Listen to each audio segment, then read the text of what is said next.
indication that this war is going to spread and that the Hormuz cannot be taken lightly. On the one hand, Iran's parliament has made a significant decision regarding the Human Rights Council issue. And on the other hand, Iran's Prime Minister, Kharij, is currently on a turbulent trip to Russia, where serious talks are scheduled to take place. When it is resolved, the entire planet will be involved in this conflict simultaneously.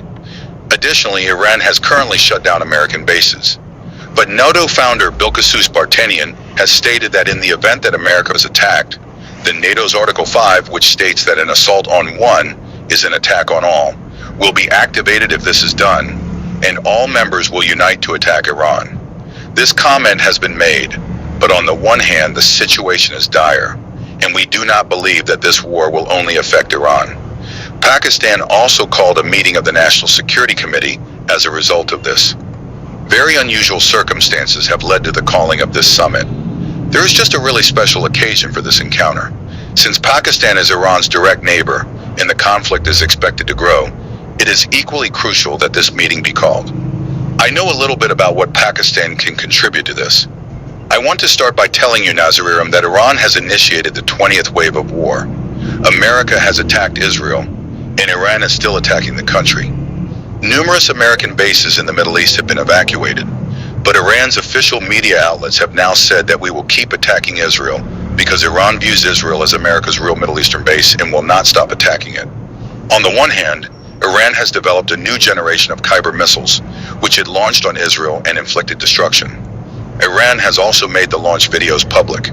Iran has also instructed its volunteer forces to get ready for war. The volunteers have also been informed that anybody who wishes to fight jihad must be a part of it. This implies that Iran is now moving toward mobilization, enlisting its citizens in a bloody, long-term conflict that is not just confined to Israel. The signals coming from Iran make it abundantly evident that the country is actively preparing. In the midst of all of this, Nizreen Ikram Iran has asserted once more that we have destroyed the top-secret biological weapons center, a highly classified military facility located 20 kilometers from Talbi in Israel's Nes Zion neighborhood. The center was used for military research in the development of biological and chemical weapons. And in relation to this, it has been said that assassination entails the use of chemicals and other poisonous agents to kill people in Iran and elsewhere. There was work done on it, and in the midst of all of this, I will tell you that there are unofficial reports that suggest this institute is part of Israel's covert arsenal of unconventional weapons. Iran argues that we destroyed it, but its attacks are still going on, and it has declared its intention to attack America as well. America's Secretary of Defense, Pete Haig, essentially conducted a press conference prior to Iran's strikes, releasing all the specifics of the operation. The United States has titled this operation Operation Midnight Hammer because hammer signifies hammer. They have given it a moniker, the last hour of the night. And Iran published Iranian news from the United States yesterday night. The specifics of the Tansabat assault have been made public. In a news conference, U.S. Secretary of State Dafa and Chairman Joint Chief of Staff declared that we had destroyed Iran's Zari program and warned about the specifics of the strike on Iranian Zari weapons. The United States has stated time and time again that it will not permit Iran to get Zari weapons. He also said that all of the American officers who participated in the Fardo Zari attack plan performed admirably. The Zari giants of Iran are no more. He said that we would respond with a strong, more harsher retaliation than we did last night if Iran attacks.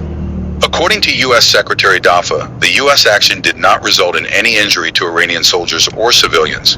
The American Chief of Staff stated that the strike on Iran was known as Operation Midnight Hammer while providing operational information. U.S. assault on Iran. Only a select handful knew about the highly classified operation. According to Majid, the American strike involved about 125 military troops, including 7 B-2 soldiers. There are 125 military troops in all. To date, this was the largest attack carried out by B-2 soldiers. According to General Dan Kane, the American strike involved 75 guided weapons in all, including 14 GB U-57 bombs, the bomb's first operational deployment. It was the first time this explosive has ever been utilized.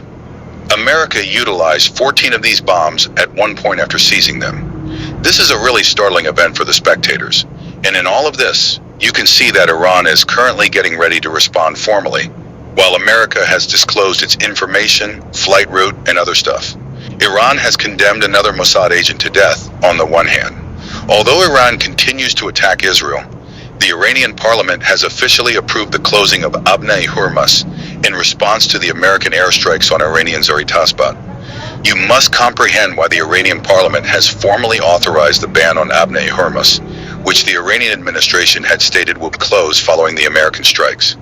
This is a very important path, which is why it will strangle the entire planet. I'll give you a little hint. First of all, Nazreen Ikram, the supply of LNG to Europe and Asia will be interrupted and stopped. Europe will be hit by a new energy crisis. Global oil and gas prices will rise sharply, and inflation will rise globally. In the midst of all of this, America and its ally will release strategic petroleum reserves. There will be a global recession. The supply chain for petrochemicals and refined fuel will be disrupted. Stock markets will be shook. Pressure will be placed on the energy and intensive transportation sector. Central banks will be under pressure, and it will be difficult for countries that rely on energy to run their economies. In the midst of all of this, there are very few export routes, and many things will go wrong at this time. Let me tell you, even China and India will have to deal with the issue of energy imports. No nation will be immune to this, and Russia will gain from it as well. Let me warn you that there will be a price increase and a disturbance in the energy sector. What will happen to the UN's action in all of this now? 1/5 of the world's oil supplies, or 20%, go through this route. So if the UN takes action against Iran, it will be vetoed by either China or Russia.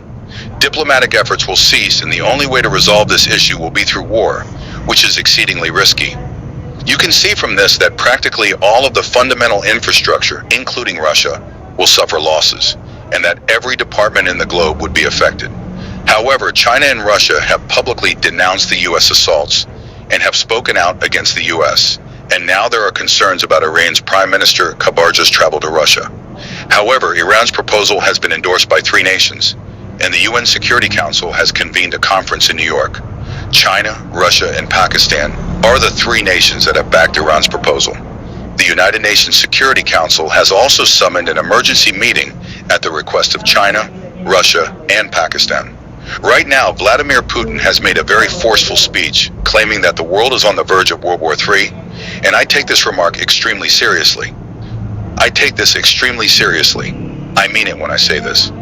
I'm not babbling here. Typically, Vladimir Putin doesn't accentuate what he says. Everything I've stated, he claims, is serious.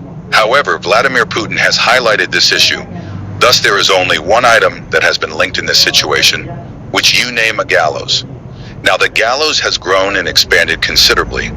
According to information we are now receiving from Pakistani sources, Pakistan has now fully entered a state of high alert.